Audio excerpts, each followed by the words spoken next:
Hey guys, welcome back to today's video. Today is Friday, September 13th. That's interesting. 2019. And today we're going to be looking at the results from the North Carolina special election, 9th district results. I know I should have made this video about, one day ago. But the reason I didn't, number one, is because I just got my computer back. Pretty much I was operating only from my old laptop, and it pretty much can't handle anything at this point in time. So I have my computer back. That's cool. But a new special election, we had one while I was away from my YouTube channel for the span of like 3-4 days, but it was in the North Carolina 9th Congressional District election. Now, the thing that was interesting about this is the Republican Party candidate from 2018 essentially was caught cheating back in 2018, or someone cheated for him, either or. Still, they had to hold a new election. The House refused to seat the supposedly elected Republican, and the North Carolina board called for a redo election. Now, typically in the state of North Carolina, up until December of 2018, when there's a redo election, the candidates stay the same. The Republican candidate is the same. The Democratic candidate is the same. Nothing changes because it's a redo. However, the supermajority in the GOP held a vote and made it that there's a new primary every single election, regardless if it's redone or not. And when that happened, essentially the person who was going to run, originally I believe it was Mark Harris, decided not to run. Dan Bishop took over and went on to actually win in the North Carolina race. Now, the thing that is interesting about this is that Dan McCready did worse now than he did back in 2018. But we also need to analyze the time period and what exactly changed between then and now.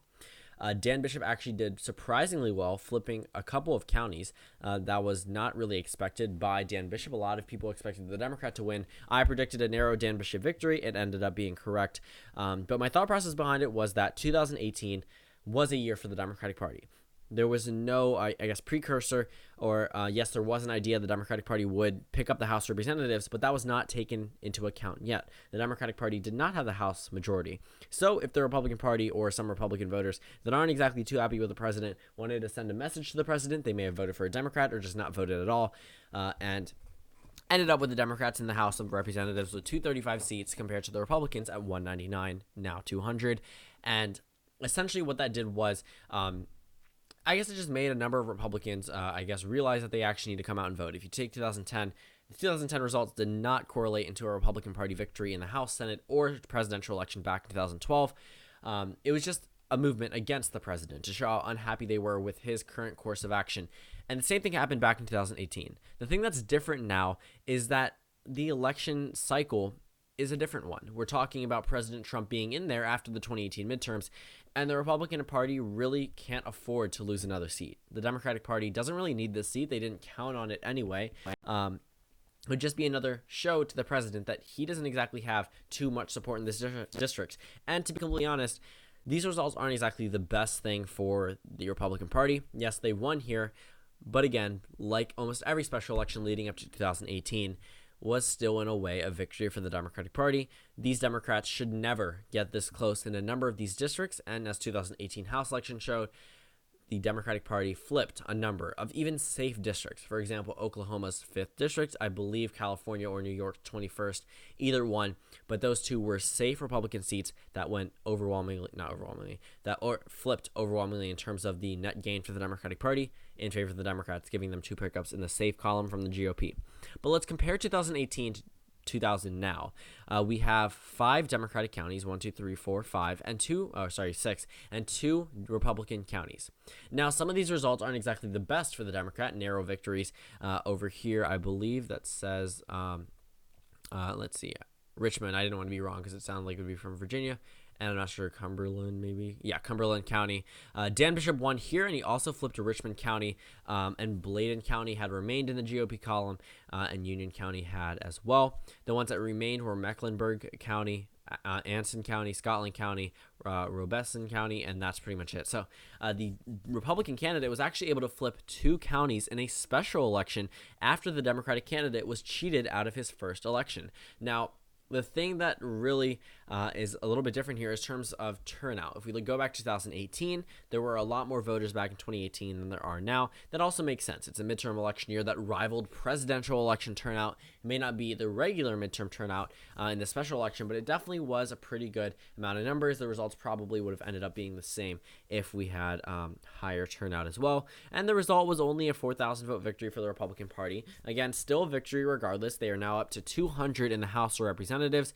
And this shows Trump that he still holds on to parts of his country. For example, this North Carolina this North Carolina congressional district. The only difference is if you look back in 2016, he won here by 12%, and down to a 2% margin is never good, especially after losing the House of Representatives in 2018, which was pretty much expected, but probably not by the president. And just looking at this, so Mark Harris, of course, was the guy who was cheated his way before, beat Robert Pittenger, who was actually the incumbent back in 2016. If we look at the number of votes, still higher. Obviously, it's a presidential election. I'm going to go compare it to 2014 because turnout was not too high back then. Go ahead and see. Well, yeah, so 160. Well, there wasn't an opposition candidate. So if we look here, there was a total of 189,000 votes in 2014. There was a total of 173,000. We go over to 2018. That one would make sense that there were more voters in 2018. Let's go and check District 9. A total of, let's see. Okay, polling. That doesn't really matter. 282,000 votes. So a lot more turnout here. Favored the Democratic Party a little bit more. But even in the special election, I still think that the margin would have remained around the same. This is how I expected it. Again, this is not necessarily the best sign for President Trump. Sure, it is a victory, and you can't take that away from the GOP. But at the same time, the Democratic Party had their victory of their own. They were able to get extremely close in an election that they really shouldn't be. Yes, compared to 2018, they did worse, but that was also a Democratic wave here. This is a special election that, even though a lot of people knew about it, it shouldn't have been too important. This is one seat in the House of Representatives that the Republican Party needed, and the Democratic Party did not need.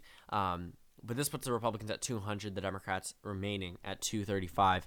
Dan McCready was a pretty strong candidate. There was no opposition to him in the Democratic primary, though in the Republican primary for the special election, there was a pretty interesting bunch. Let's go ahead and see if we can find it here. I don't think. Okay, I guess maybe not.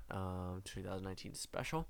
Dan Bishop was elected U.S. Representative. Bishop. So there were a number of people who decided to actually run here. Pretty interesting. If we look over here as well, we have Pat McCrory, former governor of North Carolina, declined Robert Pittenger, the incumbent, reply. That's pretty interesting that he endorsed someone who ended up losing. He probably should have run, to be completely honest. Dan Barry, chair of the Union County Republican Party, which would have probably won him the nomination. Let's go ahead and see here. So I guess the primary ended up with Stoney rushing at 19.47%, and Bishop winning. Going to the Democratic primary, again, no real, opposition, literally no one. There was general election predictions toss-up for all four ratings. I have no idea what that one is, but I know it's about our crystal ball, Inside Elections, and Cook Political Report. Now let's take a look at the polling data and compare it to the actual results. So the last poll taken was actually showing Dan McCready ahead by 3%, and then a tie with other going 5%. So that's pretty interesting. No real polling data, to be completely honest, taken there. Nothing too important.